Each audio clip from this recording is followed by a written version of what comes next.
Hello students, कैसे हैं आप लोग। सो फिर से एक वीडियो लेक्चर लाया हूं जो कि परमुटेशन एंड कॉम्बिनेशंस।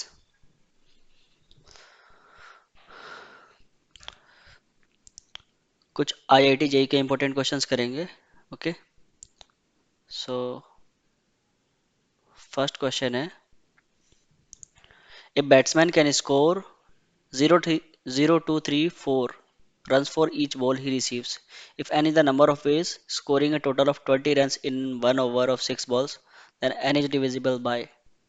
एक बैट्समैन है, वो किसी बॉल पे या तो 2 रन मार सकता है या 0 या 3 या 4। टोटल 6 बॉलों पर 20 रन बनवाने हैं, तो ये कितने तरीके से हो सकता है। तो पहला तो ये है कि सभी पे 4 4 रन मार दे और एक पे कुछ भी ना मारे तो 20 रन हो गया। ये कितने तरीके से कर सकता है वो, 6 फैक्टोरियल अपॉन 5 फैक्टोरियल, यानी कि 6 तरीके से। और क्या क्या कर सकता है वो,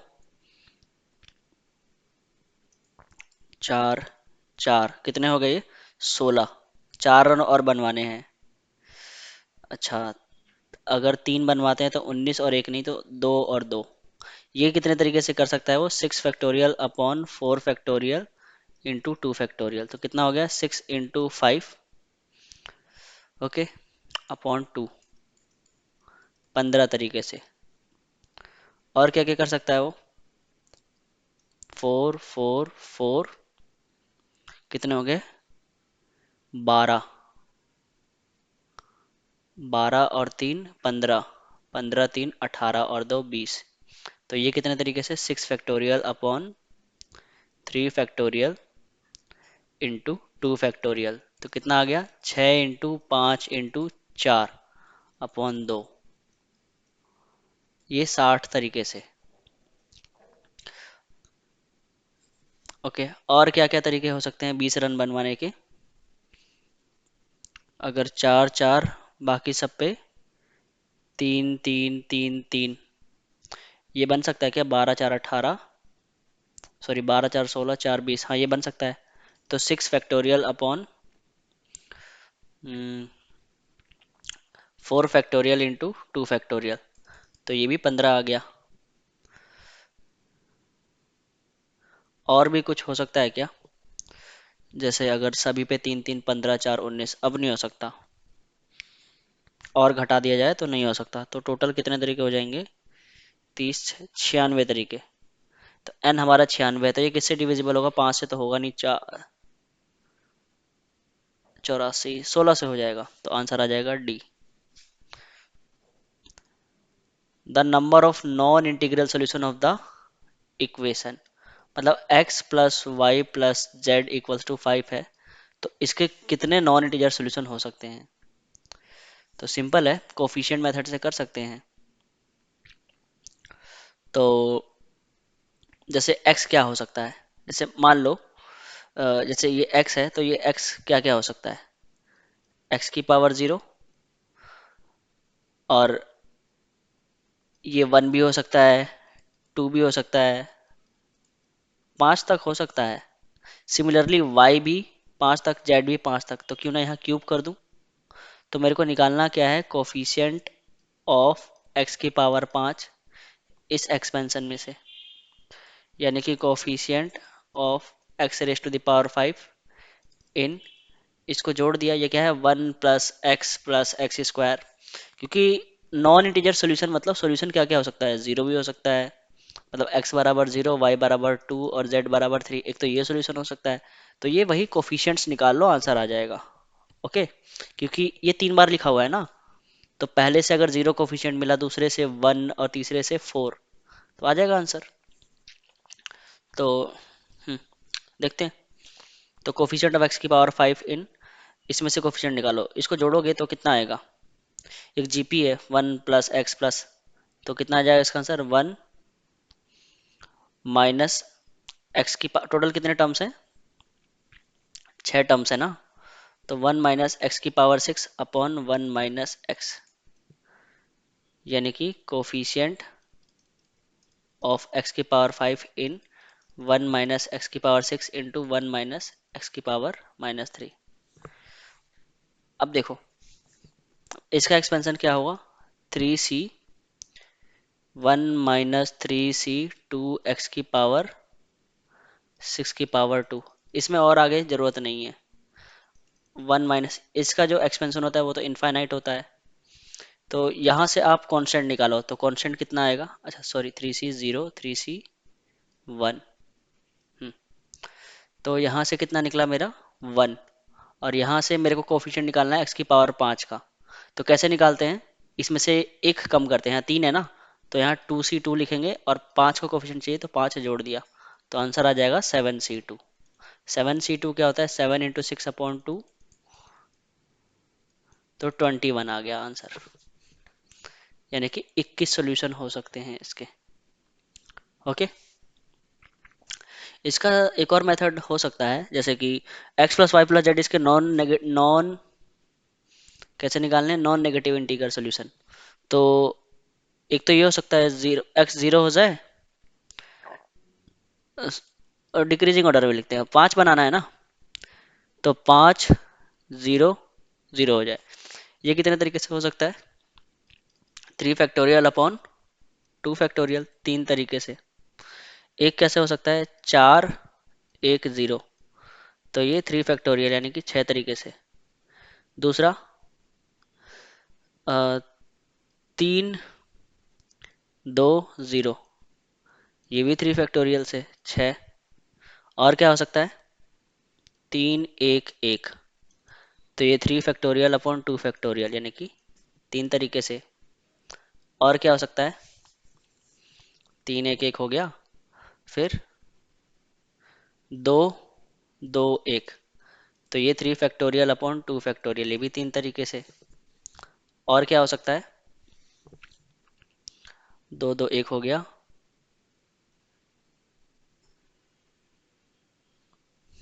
बस आई थिंक इतना ही होगा। तो जोड़ लो, अब तो हो नहीं सकता ना, अब जैसे मैं इसको एक लेता हूँ, यहाँ से एक और कम कर दिया, 1 3 1, तो ये तो काउंट हो गया है, ये रहा, तो ये नहीं हो सकता। तो 3 3 6 6 12 6 18 3 21 तरीका, ये आ गया आंसर, ऐसे कर लो।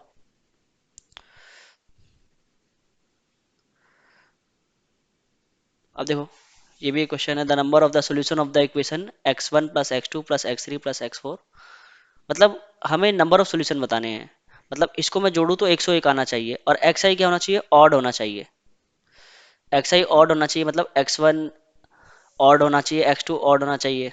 तो वही x1 क्या क्या हो सकता है, x1 हो सकता है तुम्हारा, अगर ऑड होना चाहिए या तो 1 3 5 सो ऑन, कहाँ तक, 1 0 1 तक हो सकता है, ठीक है।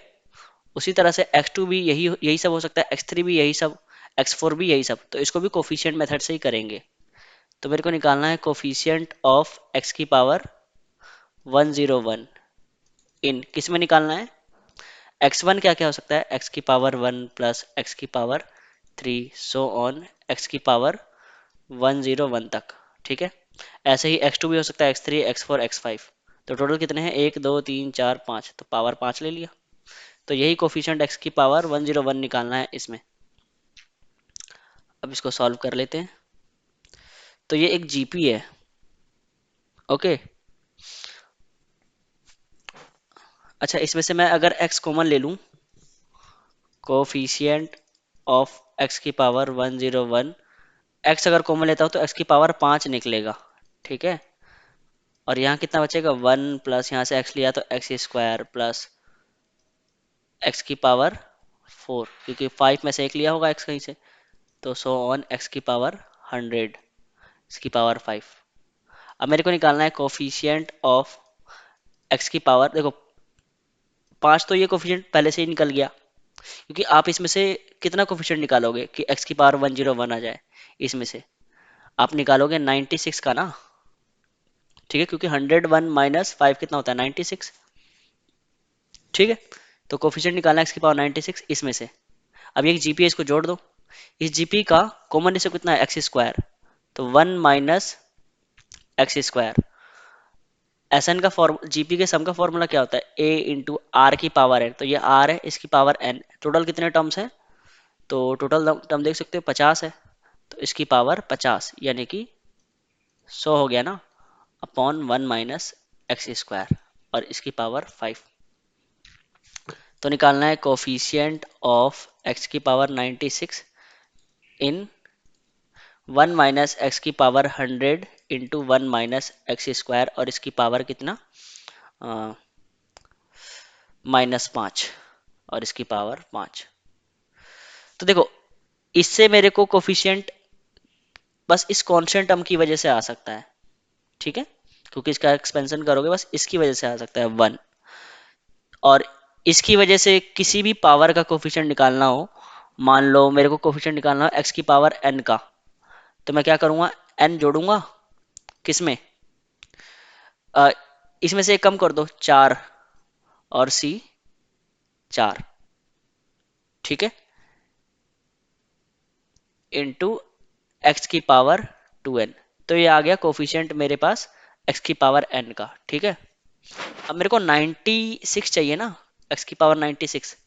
इतना तो समझ में आया ना मेरे को, इसमें जैसे कोफिशिएंट ऑफ x की पावर क्या चाहिए था, उम, किसी भी मतलब, तुमने ये तो पढ़ा ही होगा, ये चीज तो पढ़ा होगा कि 1 - x² -r है, तो कोफिशिएंट ऑफ x की पावर n क्या होता है, तो कोफिशिएंट x की पावर n जो होता है वो होता है, एक कम कर दिया ना इसमें से, ऐसे r - 1 और जिसकी पावर चाहिए उतना जोड़ दिया, मान लिया n का चाहिए तो n जोड़ दिया। तो वही किया है मैंने, एक कम किया 4c4 और n जोड़ दिया, तो मेरे को किसका कोफिशिएंट मिला, इसकी पावर 2n कर दो। अच्छा, ये 2n कितना होना चाहिए, 96। तो n मेरे को कितना लेना चाहिए, 48। तो n 48 लेना चाहिए ना, तो आंसर कितना आ जाएगा, n मेरे को लेना चाहिए 48 4, क्योंकि n 48 लूंगा तभी तो 96 बनेगा ये।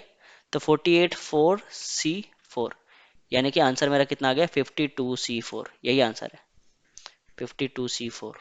देखो तो कोई सा है ऑप्शन, 52c4 ऑप्शन सी, ये आंसर आ गया इसका 52c4। Okay, question number 4, number of 4। अच्छा, यहाँ वर्ड लिख लो डिफरेंट लेटर्स, ठीक है, can be formed using the letters of the word vibrant if letter V is must included.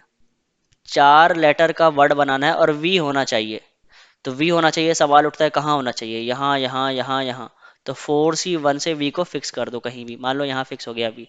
अब बच गए 3, तो 3 कितने में से सेलेक्ट करोगे, 6 में से, 6 में से 3 सेलेक्ट करो और उसको अरेंज कर दो तीनों को, आंसर आ गया।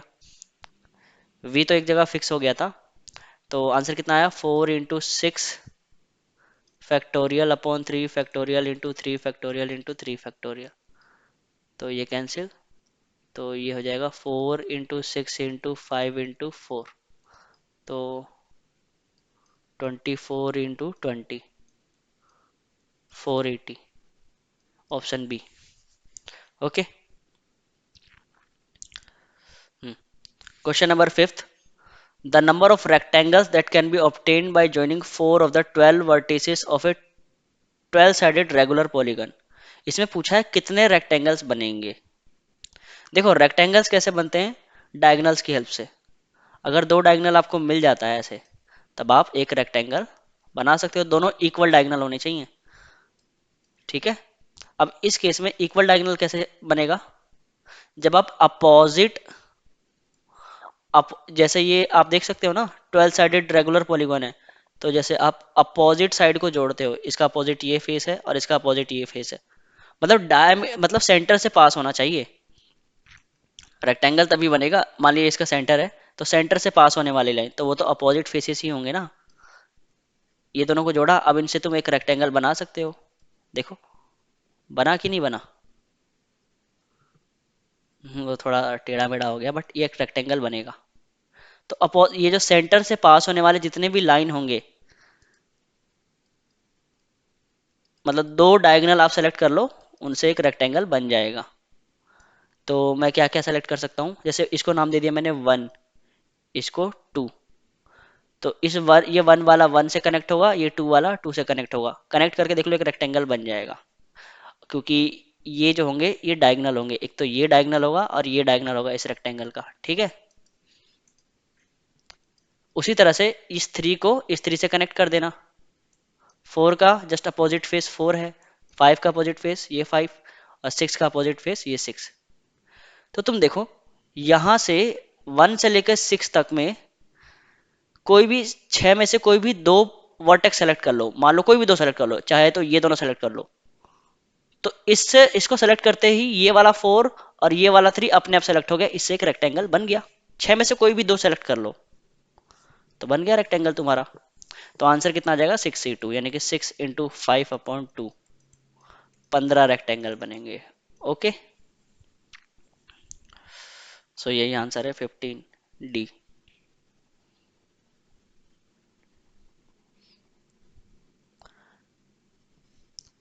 Number of 5 digit integers with the sum of the digit equals to 43। 5 digit का, ठीक है, एक 5 डिजिट का इंटीजर बनाना है ताकि हम उनको जोड़े तो 43 आना चाहिए। और यूज यही करना है 0 1 2 3 से लेकर 9 तक। तो सबसे पहले हम बड़े से बनाते हैं, जैसे कि यहाँ 9, यहाँ 9, यहाँ 9, यहाँ 9, कितना हो गया 36, और कितना चाहिए 7। देखो जोड़ के देखो 43 आ रहा है, 9 चौक 36, 36 और 7 43। हाँ, तो ये कितने तरीके से हो सकता है 5 फैक्टोरियल अपॉन 4 फैक्टोरियल, यानी कि 5 तरीके से। और कैसे बना सकते हो 9 9 9 9, नहीं एक काम करो यहाँ 8 कर दो और यहाँ भी 8 कर दो, ये कितने तरीके से 5 factorial upon 3 factorial into 2 factorial. तो 5 इंटू 4/2, 10 तरीके से। और कोई तरीके से बना सकते हैं। अब मान लो मैं यहाँ घटाता हूँ 9 9 8, अब पॉसिबल नहीं है आई गेस। जैसे अगर यहाँ 8 8 8 करो तो 42 ही बनेगा। अब कोई तरीका नहीं है 43 बनाने का, है क्या कोई तरीका? यही तरीके हैं। अगर तुम जैसे 6 6 ले लेते हो तो 6 5 30 ही बनता है, 43 तो नहीं बनेगा। तो यही 10 और 5, 15 तरीका आ गया आंसर, 15 तरीके से। फिर भी चेक कर लेते हैं, अगर जैसे नहीं बनेगा क्योंकि इतना ही 43 आ रहा है ना। नहीं बनेगा बिल्कुल भी। 7 अगर तुम यूज करते हो तो 4 बार 9 लेना ही पड़ेगा, अगर तुम 7 यूज करते हो तो 6 तो यूज कर ही नहीं सकते। मान लिया तुमने 6 यूज कर लिया, अब तुम 4 बार 9 भी ले लेते हो ना, तो 36 और 6 कितना होता है 42, 43 बन ही नहीं रहा। और 7 यूज करते हो तो 4 बार 9 लेना ही चाहिए। 2 8 लोगे तो 3 9 लेना चाहिए, 3 8 नहीं ले सकते, 3 8 ले लिया तो 24, तो 2 9 लेना पड़ेगा तो 18, तो 42 ही बन रहा है, तो इसीलिए 15 तरीका ही है। Okay, question number 7, the number of 5 letter words formed with the letters of the calculus. 5 letter का वर्ड बनाना है। अच्छा, कैलकुलस में दो तो सी है, दो एल है, देख सकते हो, दो सी, दो एल और दो यू, एक ए है और एक एस है। 1 2 3 4 5 6 7 8, ओके पूरे 8 है, 5 6 7 8। अब मुझे कितने लेटर का वर्ड बनाना है 5 लेटर का, तो बनाते हैं। तो पहला क्या केसेस बनाएंगे इसमें। केस 1 क्या है, अगर दो अलाइक हो और 3 डिफरेंट हो तो कैसे बनाएंगे। तो दो अलाइक, कोई से भी दो अलाइक हो सकते हैं, या तो ये दो दो सी ले लिया और 3 डिफरेंट। तो दो अलाइक उठाने के कितने तरीके हैं, 1 2 3, इन 3 डब्बों में से कोई भी एक उठा लो डब्बा, कोई भी एक डब्बा सेलेक्ट कर लो 3 डब्बों में से। मान लिया 3 डब्बों में से एल सेलेक्ट हो गया, तो दोनों एल निकाल लिया उसमें से। निकालने का तो एक ही तरीका है, दोनों एल निकाल लिया, दो तरीके थोड़ी होंगे। चाहे एक एल निकालो चाहे दो एल निकालो, निकालने का एक ही तरीका होगा।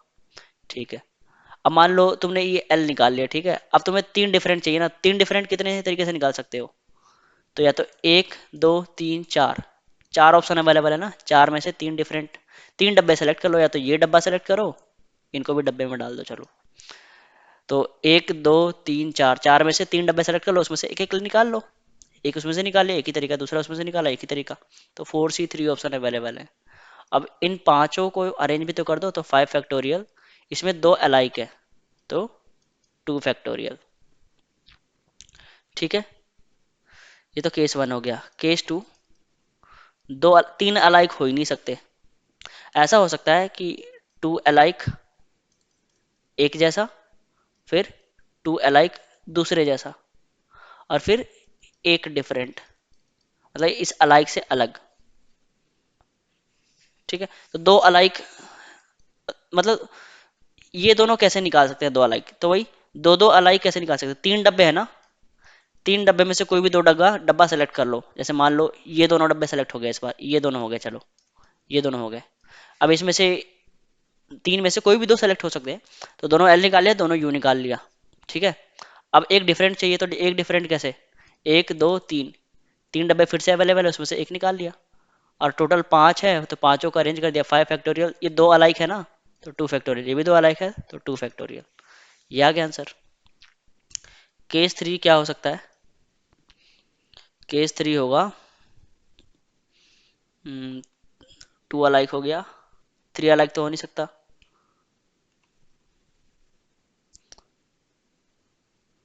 और एक अलाइक जैसी कोई चीज होती नहीं है। तो हाँ, बस वही हो सकता है। अब तीनों के, पांचों के पांचों डिफरेंट हो जाए तो क्या है, 5 फैक्टोरियल। इनमें से एक एक निकाल लो और पांचों को अरेंज कर दो, मतलब 5C5, पांचों डब्बों को सेलेक्ट कर लिया और पांचों को अरेंज कर दिया, सिंपल 5 फैक्टोरियल। सी निकाला, एल निकाला, यू निकाला, ए निकाला, एस निकाला, 5 फैक्टोरियल। अब इसको सॉल्व कर लिया। डिविजिबल बाय पूछा है, किससे डिविजिबल है, तो सॉल्व कर लो, सभी को जोड़ दो, जोड़ना तो आता ही होगा। ये लगभग कितना आएगा, 3 × 4 × 5 फैक्टोरियल। चलो इसको 5 फैक्टोरियल लिख लेते हैं। ये कितना हो जाएगा, 3 × 3, 9/4 × 5 फैक्टोरियल, और ये 5 फैक्टोरियल। तीनों को ऐड करोगे तो 5 फैक्टोरियल कॉमन आ गया। क्या बचा यहाँ से, जैसे 5 फैक्टोरियल कॉमन लिया तो यहाँ पे 12 हो गया, यहाँ पे 5 फैक्टोरियल कॉमन लिया तो 9/4, यहाँ से 5 फैक्टोरियल कॉमन लिया तो 1। तो 5 फैक्टोरियल × 13 × 9/4, तो 5 फैक्टोरियल इंटू, ये कितना हो गया, 52 और 9, 61/4।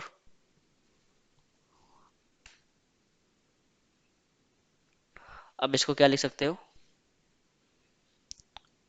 5 × 4 × 3 × 2 × 1, तो 61/4। 4 से 4 कैंसिल, तो 5 × 3 × 2 × 61। अब ये पूछा है किससे डिविजिबल है,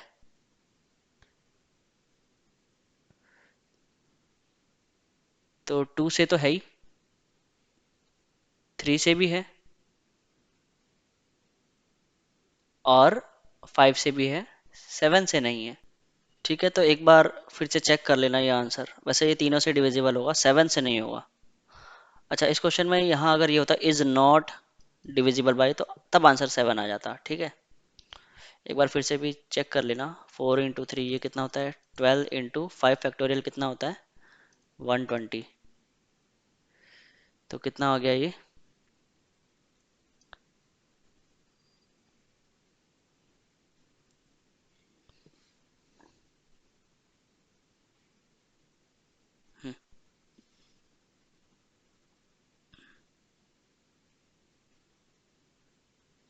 चेक कर लेना एक बार।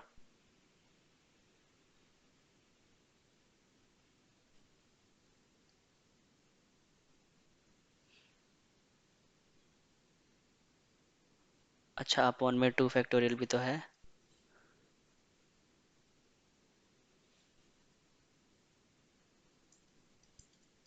तो 720 आ गया ये। ठीक है, और ये कितना आ जाएगा, इसको भी सॉल्व कर लेते हैं। तो 9 × 5 × 4 × 3 × 2 अपॉन 4,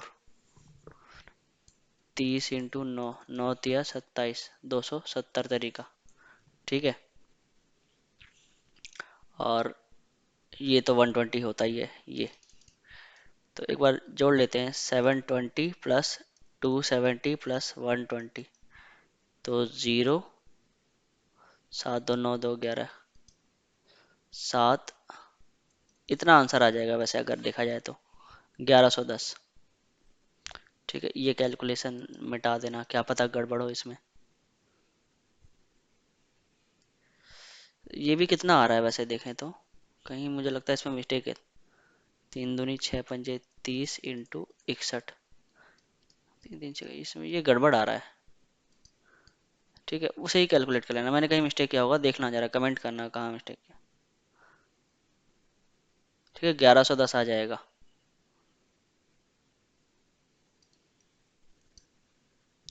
ओके, नेक्स्ट क्वेश्चन देखते हैं। मुझे कोफिशिएंट निकालना है x की पावर 50 का इस एक्सपेंशन में से। तो सिंपल है, अगर x प्लस वाई की पावर n होता है, दो नंबर होते हैं, तो क्या होता है इसका एक्सपेंशन, n इक्वल्स टू 0 से जाता है n तक, और N C sorry r equals to 0 से n तक, एन सी आर एक्स की पावर n माइनस आर और y की पावर r, ऐसे होता है ना। तो यहाँ भी तो कुछ ऐसे ही लिखा हुआ है ये। इसको आप, ये जो सीरीज देख रहे हो इसको समीशन में लिख देते हो, तो ये भी तो सीरीज है, इसको भी समीशन में लिख सकते हैं। कैसे, x-2 + 3, इसकी पावर कितना, इनका सम देखो 100 है ना, 100 माइनस के प्लस के, 100 है ना, तो x-2 + 3 की पावर 100। इस पूरे को k बराबर 0 से 100 तक जा रहा है ऐसा लिख सकते हो। तो ये कितना आ गया, x+1 की पावर 100। अब इसमें से कोफिशिएंट x की पावर 50 का क्या होगा, 100c50, यही आंसर है। x की पावर 50 का कोफिशिएंट 100c50 आ जाएगा। सो ये सॉल्यूशन है। Okay, number of ways in which 50 identical books can be distributed in 100 students. कितने बुक्स हैं, 50। कितने स्टूडेंट को बांटना है, 100। If each student get at most one book, her student को कम से कम, सॉरी, ज्यादा से ज्यादा एक बुक मिलना चाहिए। मतलब मान लिया ये पहला स्टूडेंट है, इसको या तो कुछ भी नहीं मिलेगा, नहीं तो एक बुक मिलेगा। ऐसे ही दूसरा स्टूडेंट है, तीसरा स्टूडेंट है, टोटल कितने स्टूडेंट हैं,